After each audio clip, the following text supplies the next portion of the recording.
यह आदर्शवाद जब तक ठीक है जब समाज आदर्श होता है। जब आपका सामना लुटेरों से, दंगाइयों से, बलात्कारियों से हो तो आदर्श की चादर से और आदर्श के हथियार से आप उन्हें नहीं हरा सकते हैं। लिहाजा जब इस देश में एक पार्टी जिसका नाम है भारतीय जनता पार्टी, उसके भी कुछ नेताओं को आदर्शवाद की खांसी लग गई थी, अच्छे खासे ठीक ठाक चल रहे थे, रथ लेके अयोध्या गए थे, सब कुछ ठीक चल रहा था, यकायक उन्हें लगा कि मैं तो प्रधानमंत्री बन सकता हूं। इसमें लगने में बुराई नहीं, लग तो हम और आपको भी सकता है। और जो घटनाएं पिछले दिनों हुई हैं उससे तो यकीन है कि कोई भी बन सकता है। लेकिन उनकी गलती यह हुई, रथ चलाते चलाते उन्हें बीच में यह लगा कि प्रधानमंत्री बनने के लिए तो सबका साथ, सबका विश्वास चाहिए। वो चले गए कराची, अपने दोस्त की मजार पे कुछ अच्छा लिख के आ गए और ऐसा लिखा उन्होंने कि जब यहां लौटे तो नौकरी चली गई, घर से भी गए, पार्टी से भी गए। ये जो पॉलिटिकल करेक्टनेस की बीमारी थी, इसके चलते इस देश में सही बात को कहने की हिम्मत नहीं हुई। क्योंकि मैं जो भी कुछ करना चाहता हूं आपकी सहमति से करना चाहता हूं। मुझे अगर यह सही लगता है कि यह राष्ट्र के लिए महत्वपूर्ण है तो 1 करोड़ लोग मेरा विरोध करें तब भी मुझे फर्क नहीं पड़ता। मैं उनको मनाने के लिए अपने राष्ट्र के प्रति जो कमिटमेंट है वो नहीं छोड़ूंगा। लेकिन इसी राज्य से चुनाव जीतते थे वो,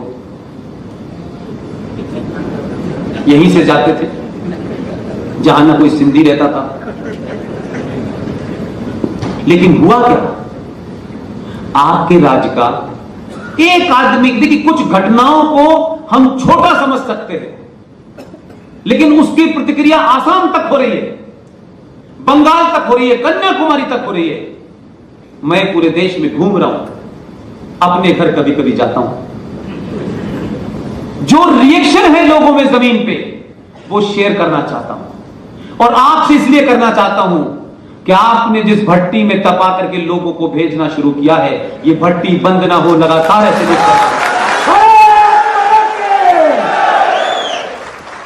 आपने अपनी गलती का प्रायश्चित भी कर लिया है और जिस भट्टी में तप के लोग जा रहे हैं वो इस देश की भाषा में वही जवाब दे रहे हैं पार्लियामेंट में जो देनी चाहिए।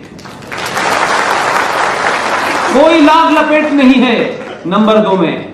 नंबर 1 तो फिर भी थोड़ा थोड़ा सा समझने लगा भाई, थोड़ा ठीक, धीरे धीरे, सवाल ही नहीं होता, कोई है ही नहीं, वो तो स्पीकर के बगैर ही डायरेक्ट कहता है बैठ जाओ। सबको पता है यहां संवैधानिक तौर पे और बाहर इशरत जहां। ये छवि इसलिए नहीं कह रहा, ये छवि इसलिए कह रहा हूं कि जिस समाज में आप रह रहे हैं वो यही भाषा समझता है। देश के गद्दार यही भाषा समझते हैं, देश के दुश्मन यही भाषा समझते हैं और यही भाषा है कि जिसके कहने से एक ही झटके के अंदर तमाम सारे लोग यहां से लेके वहां तक, उनको यह समझ नहीं आ रहा कि कहां से शुरू करें।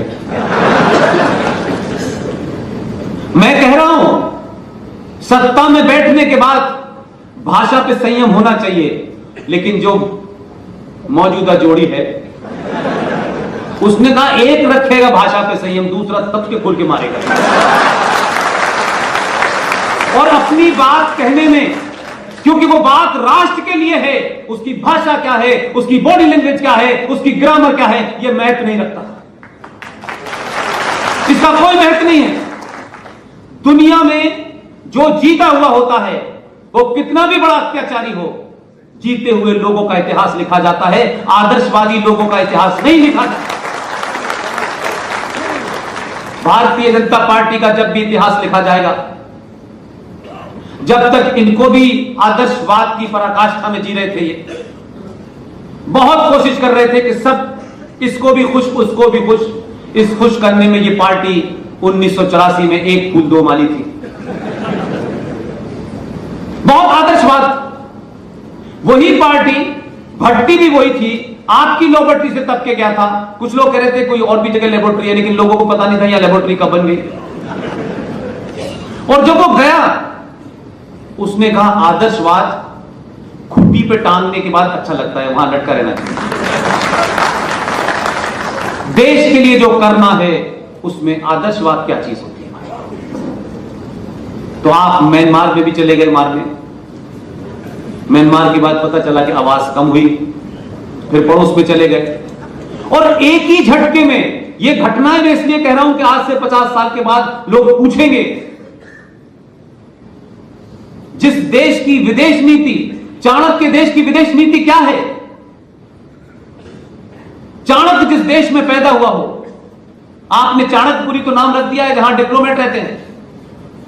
उसी चाणक्य के सुबह सुबह एक दिन जब वो घर से निकले तो उनके पैर में एक कांटा चुभ गया। चाणक्य ने अपना अगला कदम आगे नहीं बढ़ाया, वहीं रुका, पैर का कांटा निकाला और फेंका नहीं।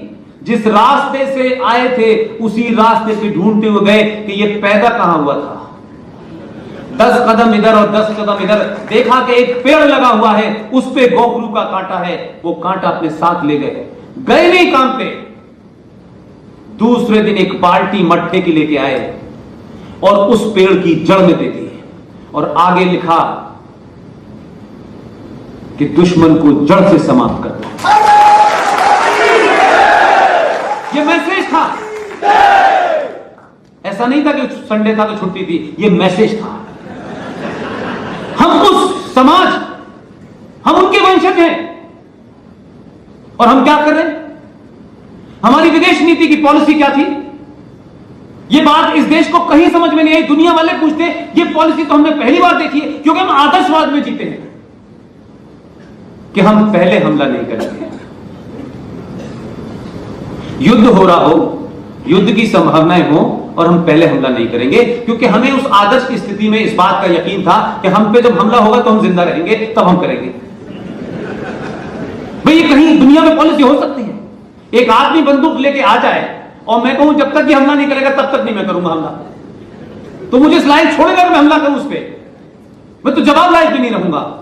एक घटना है, पूरे देश में कुछ लोगों को लगा 5 मरे, 10 मरे, 20 मरे, ये हुआ वो हुआ। मैंने उस दिन भी इसी इत्मीनान के साथ कहा, क्योंकि हमारे यहां लोग पढ़ते कम हैं।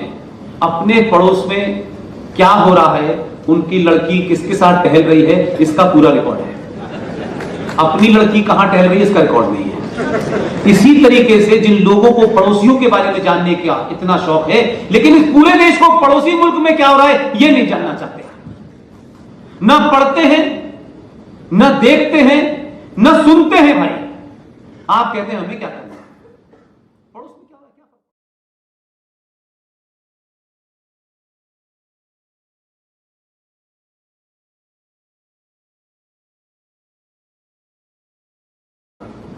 जिस जबान को नहीं जानते हैं, जिस किताब को नहीं जानते हैं, उसी में नोबेल प्राइज विनर है। हम ही ने ये चलाया कि मंदिर भगवान का घर है और मस्जिद अल्लाह का घर है। अल्लाह का घर कैसे हो जाएगा, अल्लाह तो होते ही नहीं। ये मैं नहीं कह रहा भाई, अब तो भारत की सुप्रीम कोर्ट ने कहा, तब भी आपको यकीन नहीं हो रहा, क्योंकि हम 5000 साल पुरानी सभ्यता, उस सनातन संस्कृति के बारे में ज्यादा ध्यान रखते हैं, उस आदर्शवाद पे जीते हैं जो आज से हजारों साल पहले था। लेकिन आप नहीं बदले, लेकिन कुछ लोग बदल गए, लिहाजा आप लगातार चोट खाते रहे। 700 साल गुलामी का यही कारण रहा। आपने कहा आप भी आइए, आप भी आइए, आप भी रह लीजिए, हम तो सबको वेलकम करते हैं। उन सब ने मिलकर आपको बाहर कर दिया। ये जो आर्टिफिशियल सत्ता थी, आई के गुजराल के नाम पे, मोरारजी देसाई के नाम पे, इंदिरा गांधी के नाम पे, ये आपकी नहीं थी। ये नाम से लोग थे, इसलिए इस देश में एक भी मुसलमान प्राइम मिनिस्टर नहीं बना। लेकिन कोई काम जायज और नाजायज ऐसा नहीं है जो उस कौम ने आपके लोगों से न कराया। क्योंकि मुझे ऐसा लगता है कि अगर यह समाज जो कुछ कुछ पहली बार बाहर आया है, अभी बहुत मुश्किल से हल्के से उल्टे हाथ से बटन दबाया है।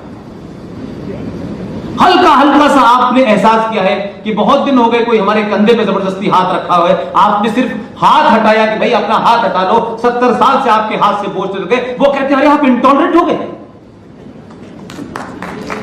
मतलब हम ये कहें कि हम आपका बोझ ढोते ढोते इस सेकुलरिज्म की अर्थी को कंधे पे उठाते उठाते हमारी खुद अर्थी निकल गई है, अब इसको बंद कर दो, लोग कहते हैं आप इंटॉलरेंट हो गए। अगर ये देश को बचाने के लिए इंटॉलरेंट होना पड़े तो पूरे राष्ट्र को इंटॉलरेंट हो जाना चाहिए।